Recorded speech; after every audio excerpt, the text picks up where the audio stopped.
जय जैन बंधुओं, आज हम बात करेंगे देश का सबसे शांत, सबसे कम संख्या में से एक समुदाय जिसका नाम है जैन समुदाय, जिसके बारे में ये जाना जाता है कि वह 24% आर्थिक टैक्स पे करता है, जबकि जैनों की कुल गिनती सिर्फ 0.37% है, यानी भारत में आधा % से भी कम है। भारत में करीब 16,000 गौशाला हैं, जिसमें से 12,000 गौशाला अकेले जैन समाज संचालित करता है। देश में होने वाले कुल दान का 62% हिस्सा अकेले जैन समाज दान करता है। जैन धर्म के सबसे बड़े तीर्थ समय शिखर जी को कुछ समय से पर्यटक स्थल घोषित करने के कारण जैन समाज के लोगों में बहुत आक्रोश है। उनका कहना है कि अगर ये पर्वत पर्यटक स्थल बन जाएगा तो यहाँ मांस मदिरा का सेवन होगा और यहाँ की पवित्रता नष्ट हो जाएगी। बिजनेस क्लास से संबंध रखने वाला समुदाय आज अपने काम को छोड़कर अपने घर के बच्चों, महिलाओं और बुजुर्गों सहित अगर सड़कों पर उतरा है तो मुद्दा शायद बहुत ज़्यादा बड़ा है। सबसे शांत समझे जाने वाला समाज अपनी बातों के लिए आज सड़कों पर उतरा है, मतलब निश्चित ही उनकी भावनाओं को कहीं ना कहीं बहुत ज़्यादा ठेस पहुंची है। जैन समाज एक ऐसा धर्म है जिनके लोगों ने कभी हिंसा नहीं की। जैन समाज में 24 तीर्थंकर हैं, जिनमें से 20 तीर्थंकरों ने समय शिखर जी से मोक्ष प्राप्त किया है और लाखों ऋषि मुनि भी यहाँ से मोक्ष गए हैं। जैन धर्म का समय शिखर जी झारखंड राज्य के गिरिडीह जिले में पारसनाथ पहाड़ी पर स्थित है, इसलिए इसे पारसनाथ पर्वत के नाम से भी जाना जाता है।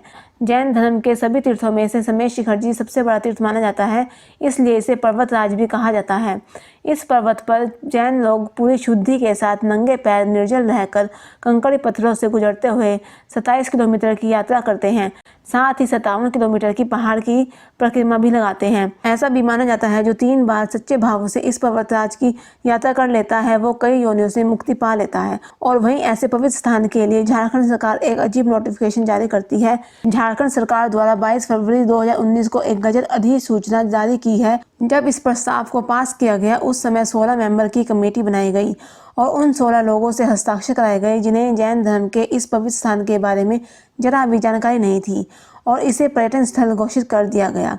झारखंड सरकार के गजट नोटिफिकेशन का 17 मार्च को जैसे ही जैन समाज को पता चला, जैन समाज ने 6 अप्रैल को माननीय भूपेंद्र यादव जी जो केंद्र मंत्री हैं उनसे मिले। 24 मार्च को नेशनल कमीशन फॉर माइनॉरिटीज ने लिख के दिया कि हाँ, इस बजट से आपकी स्वतंत्र पहचान पर फर्क पड़ता है और उन्होंने यह भी कहा कि केंद्र मंत्रालय से हम निवेदन करेंगे कि फर्दर स्टेप ना लें। इसके बाद जैन समाज ने एक जंतर मंतर पर प्रोटेस्ट किया।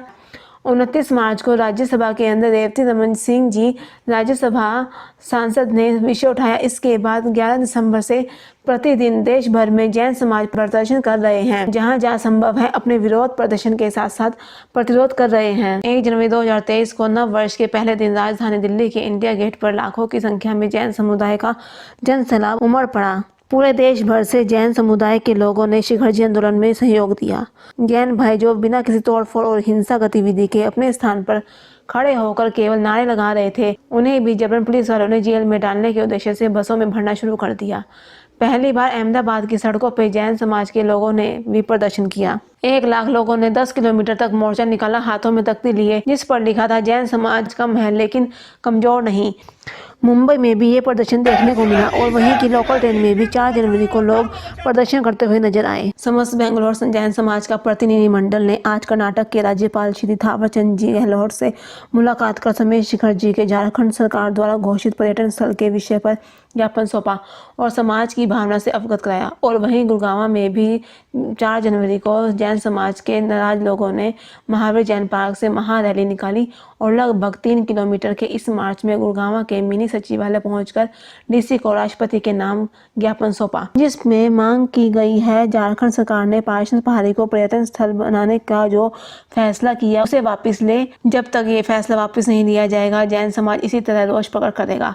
जैन समाज का ये आक्रोश देश भर में ही नहीं विदेशों में भी देखने को मिल रहा है। कनाडा जैसे देश में भी ये प्रदर्शन देखने को मिल रहा है। और दूसरी तरफ सरकार अपना पल्ला झाड़ रही है, केंद्र सरकार राज्य सरकार पर और राज्य सरकार केंद्र सरकार पर। 20 दिसंबर को बीजेपी नेता मनोज तिवारी जी ने लोकसभा में ये मुद्दा उठाया कि वे झारखंड सरकार के फैसले के खिलाफ हैं।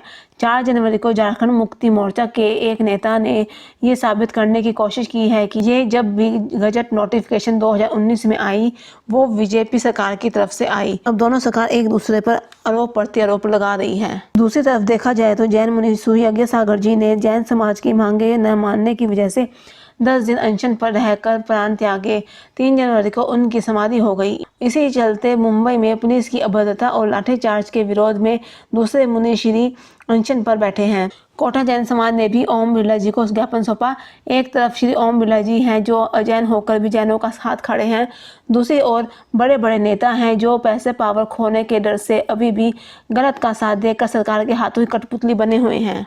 3 जनवरी को भारतीय जनता पार्टी के राष्ट्रीय अध्यक्ष श्री जेपी नड्डा जी को सकल जैन समाज औरंगाबाद की ओर से श्री समेश शिखर जी के तीर्थ क्षेत्र को पर्यटन क्षेत्र घोषित करने के विरोध में तथा उस संपूर्ण क्षेत्र को पवित्र जैन तीर्थ क्षेत्र घोषित करने हेतु औरंगाबाद के सकल जैन समाज ने निवेदन किया। 10 मिनट के इस वार्तालाप में श्री जेपी नड्डा जी ने संपूर्ण विषय को खुलकर समझा और इस तीर्थ क्षेत्र के बारे में उन्हें भी अत्यधिक जानकारी थी। उन्होंने अपने इस विषय के रिप्लाई में कहा कि जैन समाज निश्चिंत रहे, 5 दिन के भीतर इस विषय पे इस तीर्थ क्षेत्र की पवित्रता एवं जैन समाज की भावनाओं के अनुरूप सकारात्मक निर्णय केंद्र और झारखंड सरकार लेगी, ऐसा सकल जैन समाज को आश्वासन दिया। और इसी बीच न्यूज रिपोर्ट की माने तो केंद्र सरकार की तरफ से एक बड़ा फैसला सामने आया। शिखर जी पर नहीं बनेगा पर्यटक स्थल। केंद्र सरकार ने 2019 की अधिसूचना का फैसला वापस लिया, लेकिन इस बारे में अभी कुछ कहा नहीं जा सकता जब तक जैन समाज इस फैसले को लिखित में प्राप्त नहीं करता। आज के लिए इस वीडियो में इतना ही। जैसे जैसे इस आंदोलन से जुड़ी सरकार की तरफ से जो अपडेट्स मिलेंगे हम आप तक साझा करेंगे। इस वीडियो को आप जितना ज़्यादा से ज़्यादा व्हाट्सएप, फेसबुक और सोशल मीडिया पर शेयर करेंगे तो आप भी इस आंदोलन को आगे बढ़ाने में जैन समाज का सहयोग देंगे। जय जिनेंद्र।